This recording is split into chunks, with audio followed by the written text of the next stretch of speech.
Ayun mga katagay. Breakfast na yung mga kasama ko. Sabi ko, alam mo sa isip-isip ko, ang hirap pa na.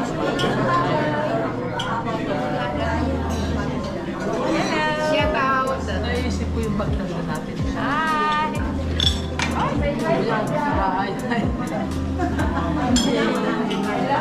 Morning! Panood nyo yun sa YouTube. Upload ko.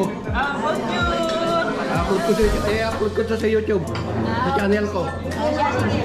Vlogger ka, Manong. Oo. Parisian Tagay. Mapapanood nyo to. Parisian Tagay. Yun ang i-upload. I-edit ko pa rin. Sa trip namin, sa Rome Amador. Nasa ba tayo ngayon? Amador to. So, right. So, morning.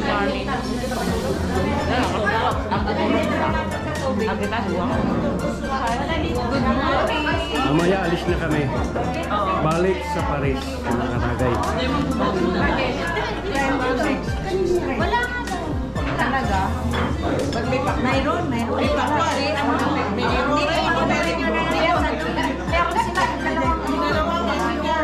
dalawang dito ka.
Ang ganda.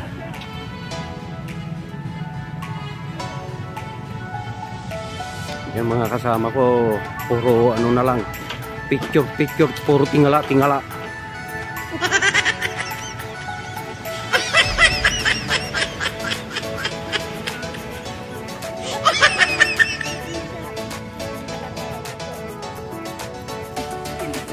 Ayan si Mrs. Panayang pos.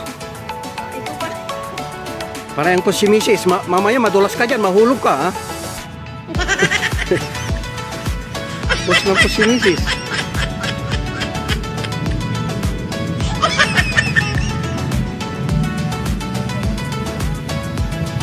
Ayan mga kasama ko, puro selfie na lang.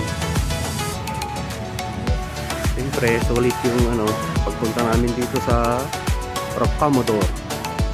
Ito lang huling ano namin pupuntahan namin. Pagkatapos balik na kami sa Paris na walang kaparis. Yan. Yan na sila mga kasama ko.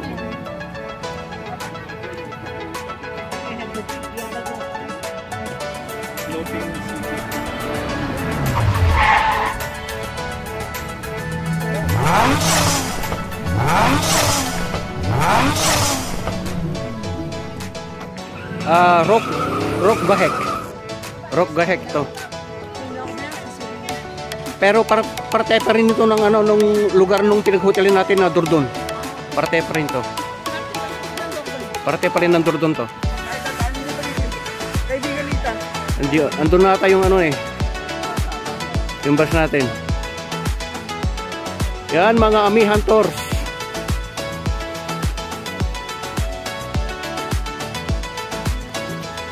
Saan tayo pupunta?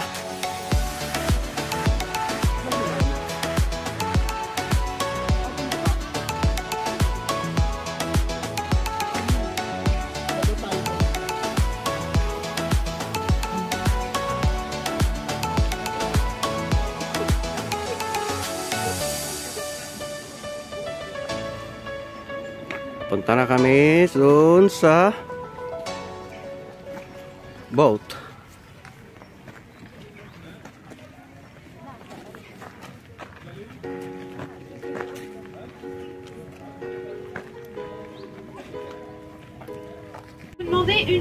Yan, alis na kami mga tagay. Alis na yung bato.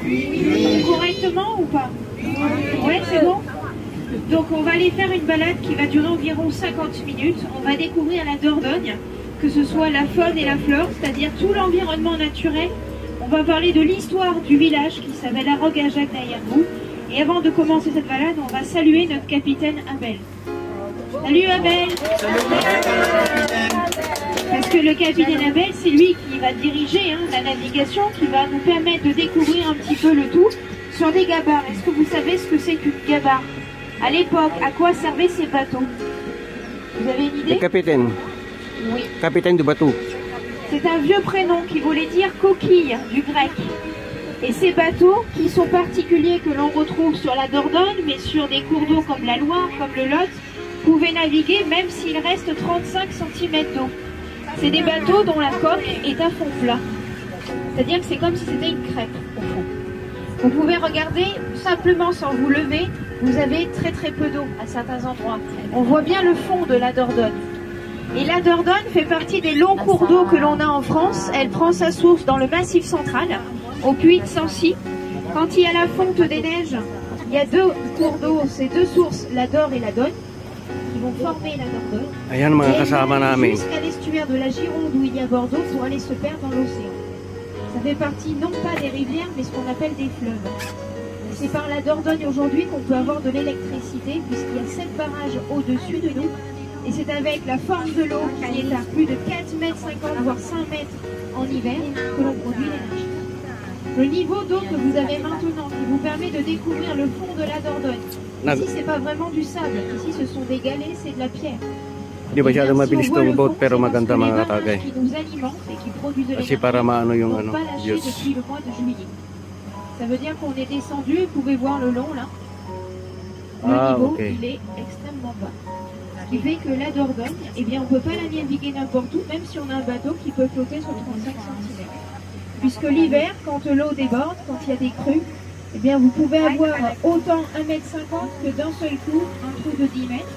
Et en été, ça fait des creux. Et Yan ang c'est pour kapiten. ça qu'il faut un bateau suffisamment plat au niveau de la coque pour pouvoir naviguer malgré que les débordements. Doon kami galing mga katagay. Comme à l'époque, autrefois, nos arrière-grands-parents, eux, ils naviguaient que entre le mois d'octobre et le mois d'avril. Et là, on est quel mois? Meron pang sumusunod na Donc, bato. ça veut dire qu'au mois de septembre, si les barrages ne lâchent plus du tout, le niveau de la Dordogne va revenir comme à l'époque. C'est-à-dire que ça peut être des grandes plages en plein milieu et juste un petit cours d'eau de chaque côté. Et malgré qu'on ait un bateau en bois, eh ben, on peut busy yung pas mga kasama ko mga katagay. autrefois. À l'époque, on naviguait en hiver quand il y avait de la neige. Et quand il y a de la fonte des neiges, le niveau d'eau est suffisant. Et maintenant, ben, on est en train de retrouver ça, puisqu'on a été habitué à avoir des barrages qui alimentaient de l'eau tout le temps. Quand les barrages n'alimentent plus, ben, on découvre la Dordogne. Alors ça permet de voir du canard à col vert. Ça c'est typique de ce qui est des cours d'eau. Vous avez le canard à col vert, donc là ce matin c'est la baignade. Dami Là, vous ka ano avez un yun. petit oiseau Kanar. qu'on appelle une bergeronnette. Vous Quack, voyez quack, le quack, niveau quack. de la Dordogne, on voit bien les racines de ces arbres. Ayan o. Abel, arrête de leur faire peur. Et vous pouvez constater qu'il y a des gens là. Il y a Dami des yung gens qui sont en kanila. train de passer là sur la berge. Vous voyez qu'il y a du monde qui fait du sport. Il y a plein de petits chemins comme ça. Et ça, c'est ce qu'on appelle les chemins de halage. C'est ce qui permettait à l'époque de faire remonter ces bateaux qui allaient jusqu'à Bordeaux. Et comme il n'y avait pas de moteur autrefois, c'est des bateaux en bois, il fallait les tirer par des Ayan mga cordages kasama. le long des chemins de halage. Et les chemins de halage, aujourd'hui, c'est des sentiers de randonnée, c'est des pistes de vélo, c'est des entraînements où on peut, par exemple, aller courir le matin ou découvrir les bords de la Dordogne. Ça veut dire qu'à l'époque, dès le XIIIe siècle, les gabarres, elles descendaient la Dordogne, elles descendaient en hiver. En été, on travaillait dans les champs, on travaillait dans les carrières de pierre, on allait ramasser les noix. Vous allez voir un petit peu plus loin là-bas, il y a un champ de noyer. Et puis en Périgord, on a de la noix, on a de la farine de noix, on a de la châtaigne, on a bien entendu du vin, Malayo ba itong Alors, Bergerac, ikutin natin? on a du bois, Malayo le din. chêne. Le chêne, il a un peu de l'huile de noix qui vaut plus cher que l'or à l'époque. Et c'est tout ce qu'on va amener par ces bateaux pour aller le vendre du côté de Bordeaux. Donc la Dordogne autrefois, c'était le lien pour développer le commerce. Aujourd'hui, on a les camions, on a les trains, Ayan on a si l'autoroute. Mrs. À l'époque, on avait la Dordogne. Et 6 à 8 mois dans l'année, il y avait plus de 800 gabarres sur la Dordogne.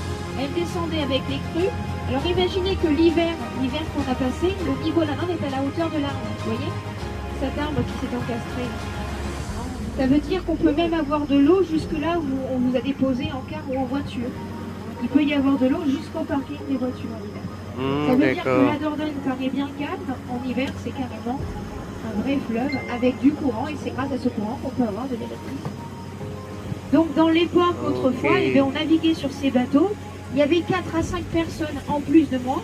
Il y avait le capitaine, bien entendu. On l'appelait le gabarier parce qu'il est sur une gabarre. Et on va transporter de la marchandise. On est payé en marchandise. Et à l'époque, on paye les gens aussi en sel. Vous savez pourquoi on va utiliser le sel? C'est l'ancêtre du frigo. Avant de mettre tout au frigo, on sale la viande, on sale le poisson et on va pouvoir conserver le poisson. Et des fois, quand on peut saler le poisson, on peut en ramener, on n'en connaît pas, nous, le cabillaud par exemple, la Halos sainte isang oras yung ikot namin Et mga dans la katagay. Dordogne, il y a Kasi quoi comme 50 poisson? minutes daw eh. Regardez, s'il y a du héron, vous voyez le héron là? Ayun o. Le grand oiseau gris, Ah, oo. Luwas degree. ben, il vient de s'envoler là. Ah, we. Nalipad siya. On dit que ça, quand il y a du héron, ça veut dire qu'il y a beaucoup de poissons. Yung meron Dans din la ng Dordogne, ano doon, nagbabangka il y a de la doon truite, tatlo. Il y a de la perche, Katagay. il y a du saumon, il y a des anguilles, il y a du silure, il y a des carpes, il y a des brochets, il y a plus de 40 variétés de poissons. Plus des poissons qui reviennent de l'océan, les esturgeons, les saumons et les anguilles. Ayan, Quand dami on a din o. construit les barrages, on n'a pas imaginé que les poissons qui remontent de l'océan peuvent pas passer les barrages. Donc on a aménagé les barrages et aujourd'hui on retrouve quasiment tout ce que l'on peut avoir autant en rivière qu'en fleuve. C'est pour ça qu'ici il y a du Yung héron baka centré, nakatong ano eh. mais il y a aussi un petit oiseau qu'on appelle le martin pêcheur. C'est un petit oiseau bleu électrique, il est tout petit. Il faut être rapide pour le voir. Il se met souvent le long des berges, appuyé sur les branches. 1, 2, 3, Et 4. il vole à Marami toute din sila. allure, donc on l'entend très vite, on le repère par sa tagay, oh. couleur, on a du mal à le voir. Il est extrêmement rapide. Alors vous avez peut-être pu remarquer qu'il y a des gens qui sont en canoë. Akala ko Il fait ganyan 11 ang ano degrés, namin kanina, donc hindi il y a pala. énormément d'humidité, mais la Dordogne doit être entre 18 et 19 degrés.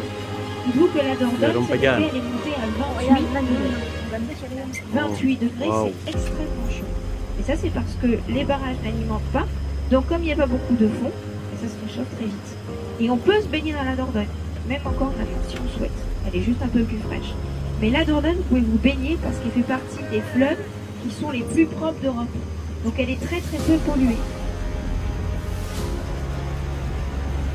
Alors, vous voyez, à une époque, on avait des vikings, on les appelait les Northmen. Bonjour! Ils ont remonté la Dordogne et maintenant on a des canoës. Mais eux, ils la remontent pas. Lulumbahan Ils sila. préfèrent remonter en Bagay. minibus.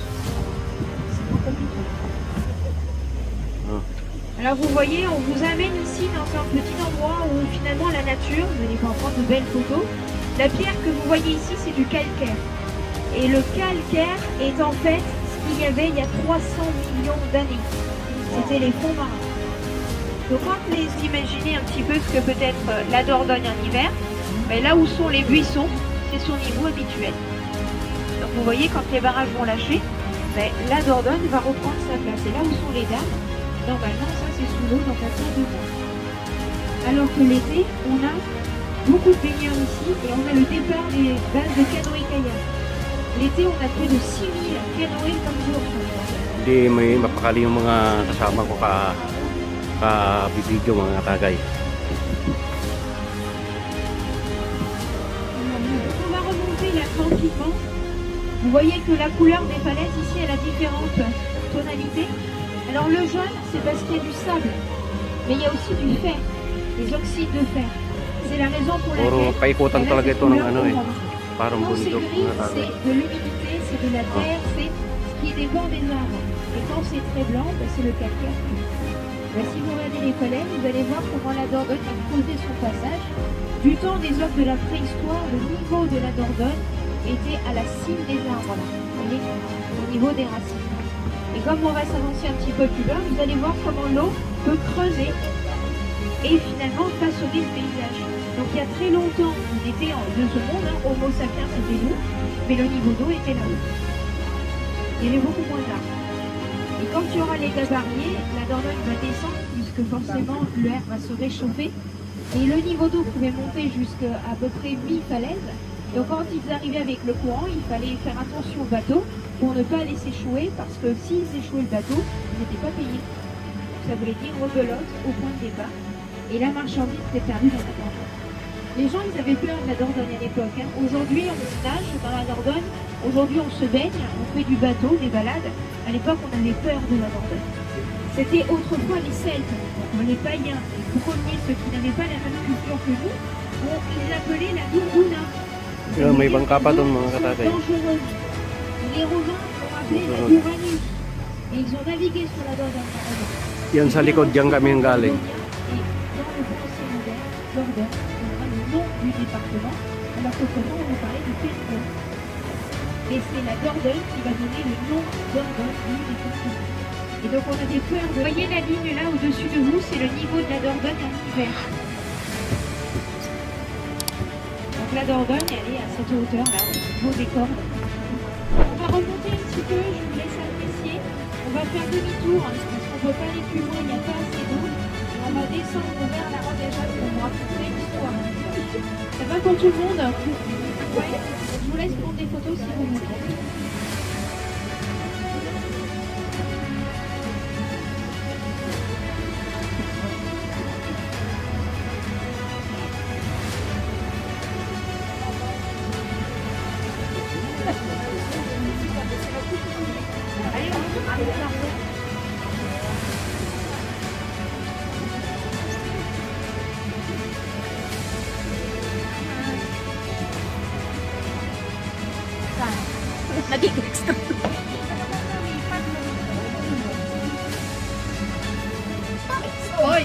Yan, malapit na kami bababa mga katagay. Ayun na yung ano namin. Oh, lansa.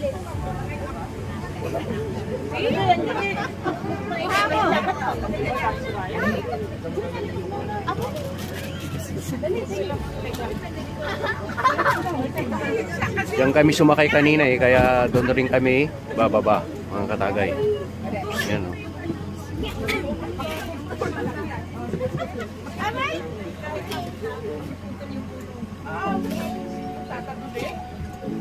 Thank you.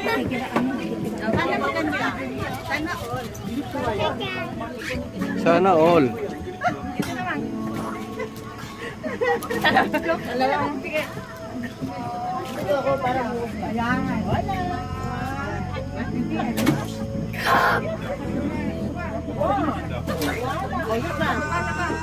Ang galing naman ah. Para ka lang bantay ng ano. Parang gwardiya. Parang gwardiya. Oh, walang dadaan. Sige, lubos-lubosin mo na. Sige, dagdagan mo pa. Oo. Wala namang bayad eh. Wala namang bayad eh. Yan. Yan. Biyati mo. Wala siya pa. Ako nga rin. Oh. Ang galuhan eh. Ayun daw. Yan na mga katagay yung ano yung review ng pinanggalingan namin, no. Wala. Ako nga rin sis. Hindi na tayo babalik dyan. Hawak mo to kasi magpapit. Dali. Dali ka.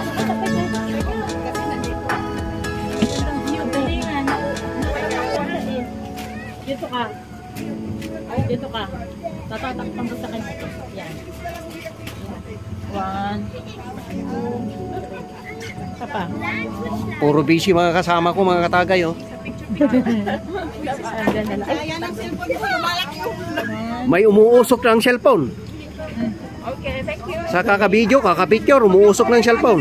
Mga katagay. Sagay. Ana. Kanya-kanyang ano na yan. Ayoko na. Ako na lang umupo. Akin mo siya dito. Wala na mga katagay, oh. Puro ano na. Busy na.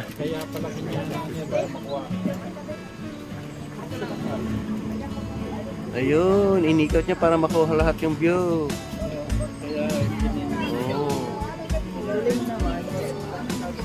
Tapos na siguro yung ano, ano natin, hito na siguro yan. O baka pa ganun pa. Ayaw ko na. Baka ikot pa yan.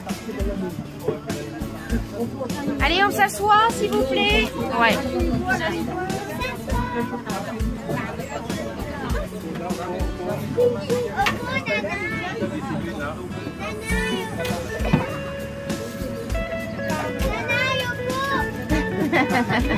Nanay, upo. Baka mahulog ka, nanay. Alors je vous raconte un petit peu l'histoire du village. La Roque-à-Jacques fait partie des plus beaux villages de France. Depuis 1982, c'est un des villages où on peut voir passer plus de 1,5 million de visiteurs. 1,5 million. Donc ça fait Oh, il y a partie des beaucoup. villages, même si c'est tout petit, l'été il y a beaucoup de monde. Les gens sont assez surpris de découvrir qu'on a habité les falaises ici. Le fort qui est au-dessus de vous, là-haut, il est à plus de 40 mètres au-dessus de la Dordogne. Dans l'époque de la préhistoire, la Dordogne arrivait à la hauteur du fort. Donc là, c'était un abri préhistorique. Et petit à petit, la Dordogne va reculer pour retrouver le niveau dans lequel nous sommes. Mais si les gens ont habité la falaise, c'est parce qu'il fallait se défendre au médiéval. Il fallait surveiller l'envahisseur, l'ennemi qui pouvait remonter de Bordeaux, remonter de la Dordogne, les Vikings par exemple. Et puis après, il y aura la guerre de 100 ans entre les Français et les Anglais. C'est des guerres de couronne, de territoire. Donc il faut surveiller la Dordogne, il faut avoir la main mise en cas d'attaque. Les gens à l'époque surveillaient de là-haut. Vous voyez les deux petites fenêtres? Voilà, ben, c'était une habitation jusqu'au milieu du XXe siècle. Il y avait des gens qui vivaient dans la forêt. Donc l'accès est interdit aujourd'hui parce que c'est trop dangereux. Et il y a des morceaux de la falaise qui se décrochent. Voilà pourquoi. Et le manoir appartient à la famille de Jeanpin depuis le XVIe siècle. Donc c'est l'un des plus vieux bâtiments. Vous avez également le fort au-dessus de vous, ce fort. Eh bien on lui a rajouté 18 colonnes en pile, en béton, parce qu'en 2010, l'intérieur du fort est tombé, ça s'est effondré. Donc il a fallu sécuriser le fort pour éviter que ça tombe sur les villageois. Et sous le fort, à l'époque, il y avait un château, le château s'est effondré avec la falaise, au 16e, 18e siècle. C'est pour ça que pour accéder au fort, on a mis un escalier. Il y a 143 marches. Il y a des escaliers. Oui, escalier là. 143 marches pour grimper là-haut. Un escalier là. Vous voyez des chauves-souris, ouais. Ouais, il y en a. Mais il y a ce que l'on appelle les choucas. C'est les corbeaux noirs. Là. Et donc ça fait partie... Abel, tu l'as vu le marteau pêcheur? Voilà, il était là. Alors ça veut dire que ces petits oiseaux noirs en fait ils se mettent dans le ibon doon mga katagay dito sa ano. et ils piquent. Uwak ata nakatira doon lahat. Uwak Donc on oh. les appelle les Dami. cheveux piques aussi. Daming uwak. Pag mo nang antayin na pumuti ang uwak, C'est pour hindi les na enfants. puputihan. Alors là vous avez Johnny Hallyday, les chapeaux. Ah, Johnny Holiday. Normalement c'est pas fait pour les motos là, d'accord? Et la Dordogne peut aller au-dessus de la route, comme en 2018, elle a envahi jusqu'aux maisons. C'est pour ça que les restaurants ici ils sont au premier étage. Parce qu'il y a toujours un risque que l'eau monte jusqu'aux maisons. Alors la falaise là-haut, vous avez vu, elle est plus jeune. Et bien si cette falaise elle est jeune, ça veut dire que c'est tombé sur le village en 1957. C'est tout un gros morceau qui s'est effondré. Ça fait 3 victimes et il y a eu 12 maisons écrasées. Donc la falaise en fait elle est très fragile. Avec le froid et le chaud, ça fissure, ça craquelle et ça finit par tomber. Donc les gens qui vivent ici sauront qu'un jour, il peut y avoir un morceau de caillou qui tombe sur leur maison. Ils sont prévenus, ils le savent. L'assurance coûte cher. Alors les maisons que vous voyez ici, elles ont été reconstruites mais dans le même style. La pierre calcaire et les toits hauts, parce qu'à l'époque, on mettait pas de la tuile, on mettait de la lauze. Cette pierre grise Kaya que vous punta kami voyez dyan sur sa la ano, tour. hindi pa namin napuntahan Le dito. toit de la tourelle.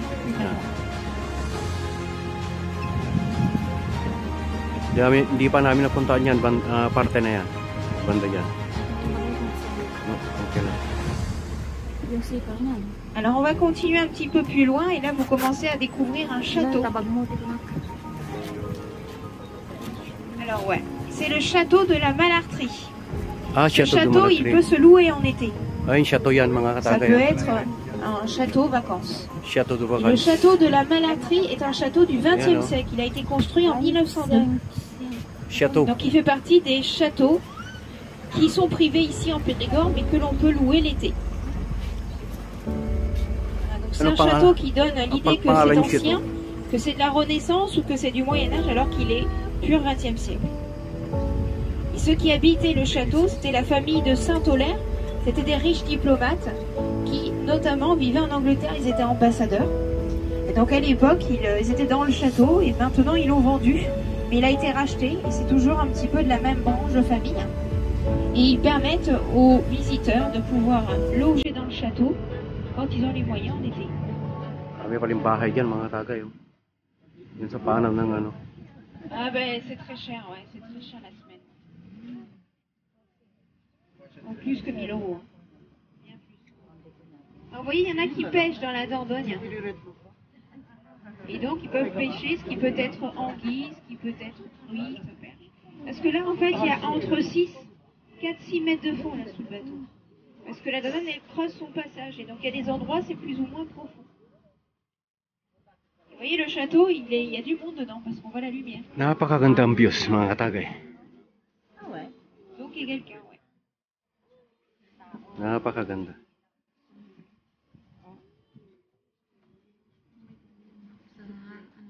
Ha?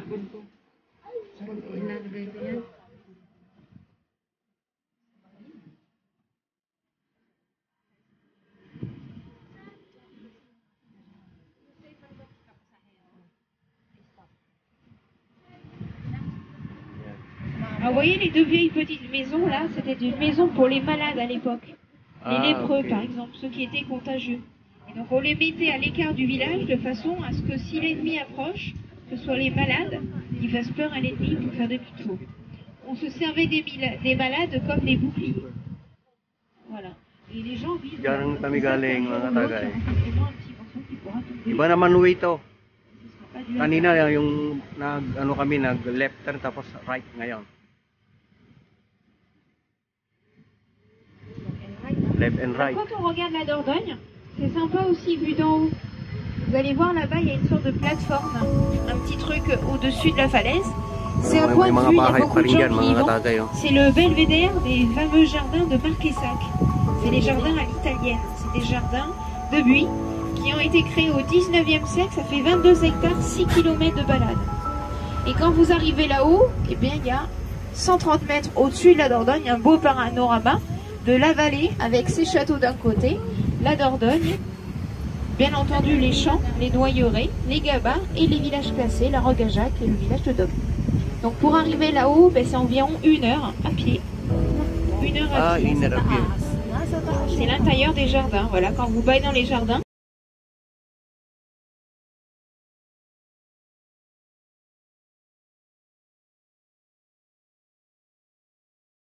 Super ganda. Mga katagay. Ça a été fait au 19e siècle. Wala akong masabi. Super ganda. Le belvédère Vatican. Sulit yung pagpunta namin dito sa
I saw that. Sorry. Ayun pala ang sinasabi niya mga tagay. Pitit mismo maliit na bahay daw yung ang ganda rin yung lugar. Ang daming ibon, ano. Parang ibon na nakatira yan mga tagay dun sa ano eh. Ayan oh, mga daming butas-butas na ano. Yung ibon dun sila pumapasok. Oh.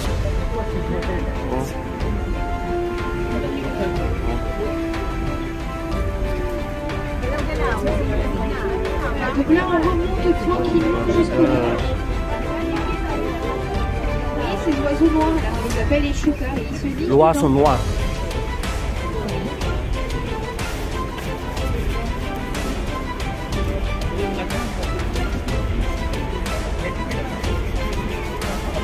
May namamasod naman. Dami actually may minuting. Kukuha ba?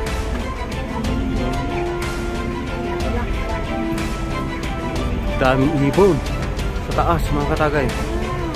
Sayang-sayang kung Mga itim. Tawag sa Paransin, luwaso noir.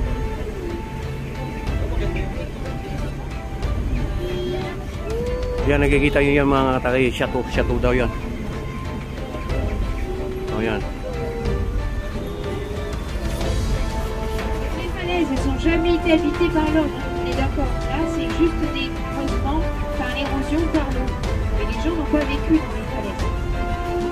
Ils ont gardé le fort pour surveiller le village. Donc, à l'époque, on sait que le village n'a jamais été pris par les ennemis. Et la Dordogne était bien plus haute qu'aujourd'hui. Donc, ce que vous découvrez là, il y a des gens de château.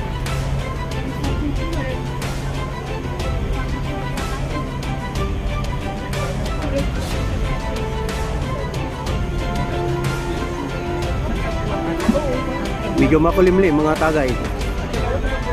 Medyo ambo-ambon. Kaya magandang mamasyal pag ganito ang tempo.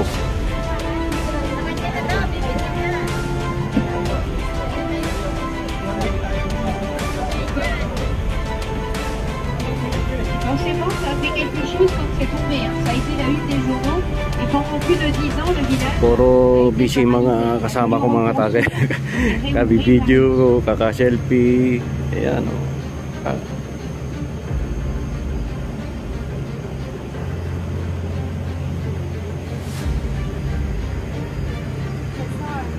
Napakaganda rin yung ano. Kita mo sa... Yan.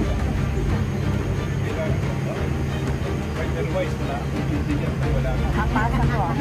Okay? All. Bumababa na kami mga tagay. Tapos na. Tapos na ang tour namin.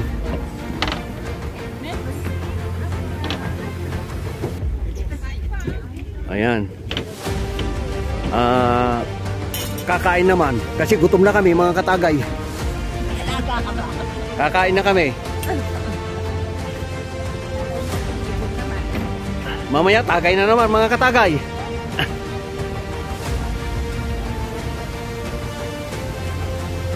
Yun, para tayong ano yan.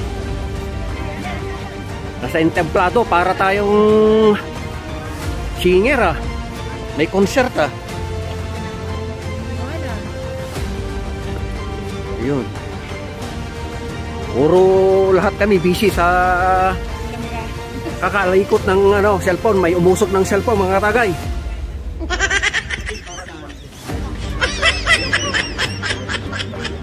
Ayan. Dito na kami. Katagay. Oo. Ayan ang mga kasama kong mga